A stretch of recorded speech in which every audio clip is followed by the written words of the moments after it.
producers Danielle Lanois and Brian Ingram.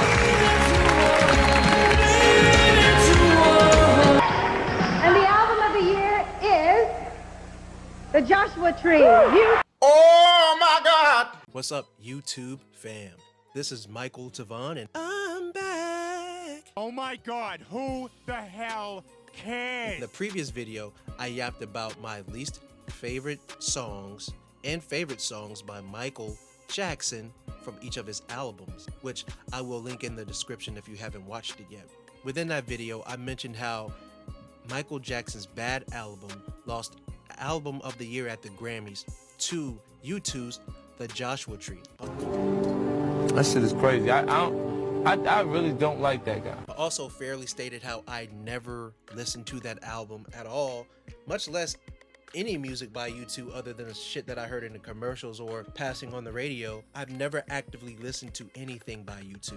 But what's also interesting, U2's Joshua Tree winning Album of the Year, it also beat out Whitney Houston's sophomore album, Whitney, which I listened to for the first time, and I actually reviewed it in a previous video, so go ahead and check that out as well. It also beat out Signs of the Times by Prince, which I can admit I never listened to it in its entirety, so I don't know how good that is. And it also beat out Trio by Dolly Parton and others, which everybody knew then and knows now that they did not have a chance like ice in hell to beat out any of those artists. Amongst all of that, U2 came out victorious. On paper, it seems like some payola was involved, because what the fuck? Even though I admitted to never listening to this album a day in my life, U2 was never a band I gravitated to.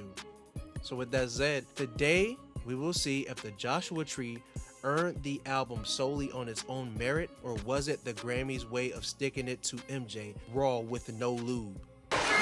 Oh, that's nasty. So let's get right into it. Bad versus the Joshua Tree. Dun dun, dun dun.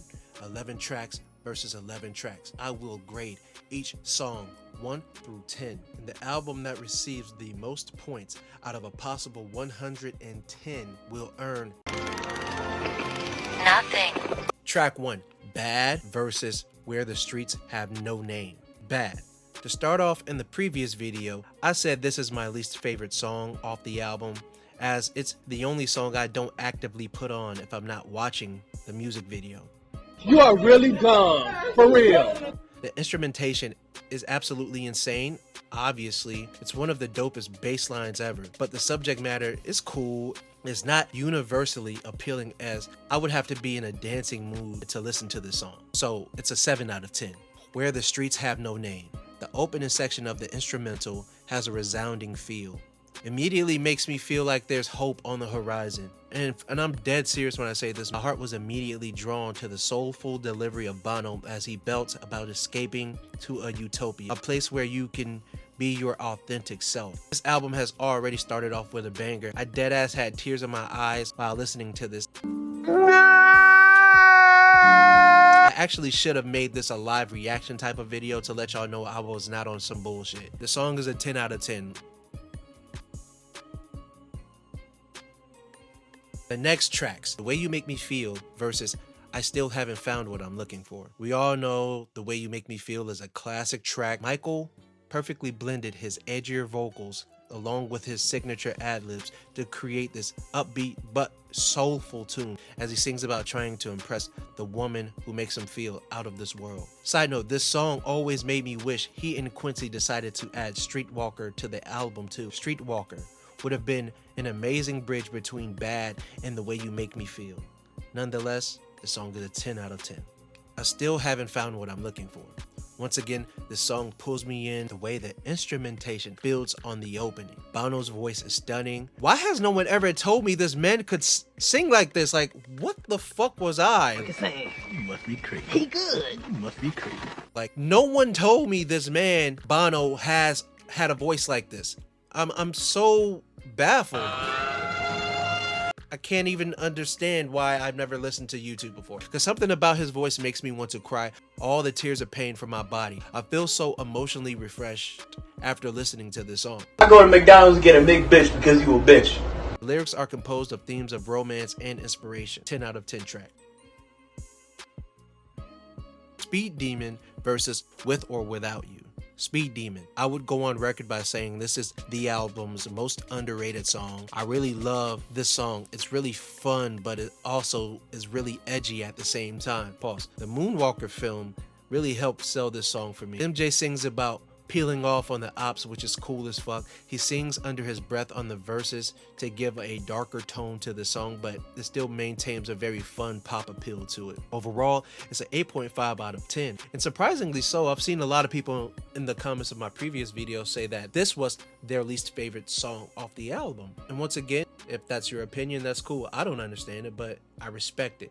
Like, I'm not gonna attack anybody based on their opinion, but I get it. I love the song and some people don't. With or Without You. Now, I am familiar with the song, which is funny because I never knew this song was by them. You are really dumb. For real. I never watched the video. I've heard it in passing on movies and TV shows and maybe the radio. But I always really liked the song, but I never knew it was by U2. Go figure. It's a really good record, strong performance by Bono. Also, I love how this album has a clear and distinct direction already. This is an 8 out of 10 song.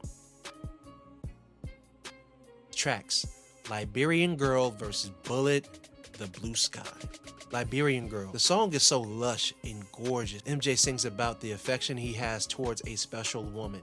I am most impressed by how he harmonizes with his own voice, an element to singing that Michael Jackson perfected from an early age, and it continued to progress throughout his career. It's a song that I always wish he had added to his Bad tour set list. Actually, there's a lot of songs I wish MJ had performed, and maybe I'll make a video about my dream MJ tour set list. Let me know if that's something you'd like to hear in the comment. But nonetheless, Liberian Girl is a 10 out of 10 song. I don't care what you say, argue with your mom. Bullet, The Blue Sky. I love the drum kicks and guitar pulls and how it gives the track this haunting grunge. The song sounds like a song that would play during an action film while the main character emerges from the ashes and rubble of a burning building, or a song that will play when the film is introducing the villain, or it's a song that you could play at a riot. Like, this song is so unique. Bono gets very militant but sounds really badass at the same time. Nonetheless, this is a 9 out of 10 song. Just Good Friends versus Running to Stand Still. Now, I have a controversial take, I think it's controversial, regarding the song. So we have Michael Jackson in his prime and Stevie Wonder in his prime. I feel like as good as this song is, it's not as big as it should have been, and maybe I'm just a victim of my own expectations, but I feel like this song should have been a song that they recorded and set to the side so they can make room to make a bigger song. Shut the fuck up, bitch. Don't get me wrong, I love the song. I really do. It's fun. Both of them brought it vocally, but with this collab, I just felt like this should be one of Michael Jackson's and Stevie Wonder's biggest hits, and not just a deep cut on one of the biggest albums of all time. But overall, this is an 8 out of 10 song. Running to Stand Still. This song is more stripped down from a production standpoint. Bono's delivery is more subtle and precise on this track, but it's still amazing. It kind of sounds like something Phil Collins would have produced, and I love me some Philip Collins, so therefore, it's an easy song to love. 8 out of 10. Another Part of Me versus Red Hill Mining Town. Another Part of Me. I always loved the energy of this song and the way MJ and company performed this record. I could always feel the synergy between all of them through this. It was infectious. And I can always tell Michael loved performing this song as he fed off the crowd's energy as well. Everything about this record was colossal. It was fun and energetic. Lyrically, it contains a beautiful message as it relays, we may be from different worlds, but we are still one and the same. By the way, I love the Captain EO version as well. And side note, I really wish Michael did squeeze an album in between Thriller and Bad, aka his Thrad era. I would have loved to see what he could have produced like as an album during that time. 10 out of 10 song. Red Hill Mining Town. This song kicks ass as Bono kills it with a powerful vocal performance. U2 just makes that type of music that makes me want to climb a mountain or lead a cross-country marathon. I bet this is what Forrest Gump was bumping when he was running across the globe. Man in the Mirror versus In God's Country. What is left to be said about this powerful, self-reflecting song? And shout out to Sadia Garrett and Glenn Ballard for penning the lyrics. Easily, it's an 11 out of 10 song. In God's Country, the rhythm hooked me immediately. Just like Man in the Mirror, this track comes with a powerful message. 10 out of 10.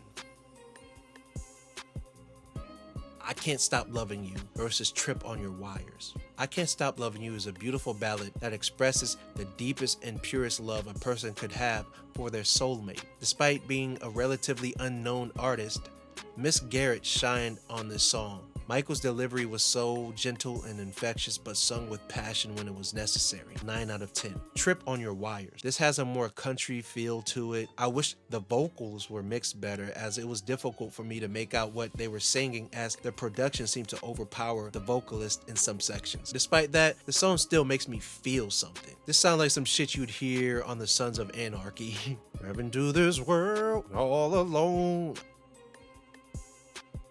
Next song. Dirty Diana, no. And One Tree Hill. I don't wanna be anything other than what I've been trying to make lately. No, not that song, no, but for real. Dirty Diana. This dirty rock song about MJ being played by a groupie. Between this, Billie Jean, Leave Me Alone, and Who Is It, MJ was really going through it with the bops, man. I'm telling you. Everything about this song is sick, from the bass line to the guitars to the story to the MJ. It's a complete 10 out of 10 song. One Tree Hill. This song is beautiful. The pen definitely was on fire when they wrote this song. Matter of fact, can someone tell me who pens their lyrics? Because is it Bono or is it another member? I did not look up anything about this album, as I just wanted to listen to this song with a clear mind and a clean slate. Like, I didn't want to be influenced in any way. I did look up the lyrics while I was listening to some of the songs so I can grasp the subject matter a little bit more, but other than that, I didn't look up anything. The pain in Bono's voice while singing the outro really shook my heart. 10 out of 10 song. Smooth Criminal is a very unique song, as no one on this earth could deliver the way MJ did. Growing up, I would often skip this song if I wasn't watching this short film, but as a full-grown adult, this song slaps so hard. The musicality cannot be overlooked. Michael Jackson's gritty vocal delivery gives this song that extra oomph. It's a 9 out of 10. Exit. This song is like a haunting spell. The drummer was drumming from Venus on this one, and I was just entranced by the rhythm and the pattern of it all. 9.5 out of 10. We made it to the very last song. Leave Me Alone versus Mothers of the Disappeared. Whew, I'm kind of nervous for MJ right now. I'm not even gonna lie. Like, leave me alone, girl. Leave me alone. I really love Michael Jackson's delivery and cadence on the verses, as it's one of my all-time favorites by, and just, you can tell that he was really angry at the woman he was singing to or about. As heartbreaking as the lyrics are, the production maintains the album's raw high energy. This song is a 10 out of 10. Last but not least, we have Mothers of the Disappeared. This song is like a feather gently descending amid a fire, meaning the placement of the song on a very climactic album provides a sense of peace, even though the subject matter is very heartbreaking, sad. Bono's soothing, harrowing voice adds an extra layer to this already complex composition of emotions. Even though this song was published in 1987, the subject matter is still relevant. I have to give this song a 10 out of 10. Michael Jackson's bad. It's well balanced, as the musicality of this entire album is genius. Michael showed immense growth as a songwriter, co-producer, and vocalist. Vocally, this is my favorite Michael Jackson album, as he experimented with more cadences and tones. With the extra emphasis on rock-influenced music with R&B undertones, Michael Jackson's subject matter expanded as well. My take on the Joshua Tree, this album is like a glimpse of hope amid the rush of a hurricane. A lyrical masterpiece, as each song has a profound meaning. And Bono, bro, why has no one ever told me Bono can sing like this? Like, this man legit had my eyes flooding with tears on certain songs. Now I'm just in disbelief. With all of that aside, it's time to see who won. And I'm actually kind of scared. After doing some simple math, the Bad album earned a total of 102 points, plus 1 point of extra credit for Man in the Mirror. The Joshua Tree earned 101.5 out of a possible 110. And I'm sorry, I forgot to add the 1 point extra credit for Where the Streets Have No Name, because that song was perfect. So to answer the question, was Michael Jackson robbed for Album of the Year? And honestly, I would say no. I believe the Joshua Tree earned it fair and square. Despite what anyone may say, that album was brilliant. And I'm not even mad that they won it. I'm happy that I listened to it. And also, U2 fans, if you have any other U2 albums you could recommend, please let me know in the comments. I would love to check out more of their work. Anywho, go ahead and hit that subscribe button. I really appreciate you so much for checking out my video. This really means a lot. This YouTube thing has been going very well so far this year, and I really needed a break in some way, and I really appreciate y'all for rocking with me. So once again, subscribe. Keep checking out my old videos as well. And I have some new stuff in the works. I have more Michael Jackson related content for sure. I can talk about Michael Jackson for days. I wasn't sure why I've never done a Michael Jackson video before last week anyways. Like, I don't know why. I talk about him all the time anyways. But yeah, I'm here. Thank you very much for tuning in. Love you guys. Bye. Boop.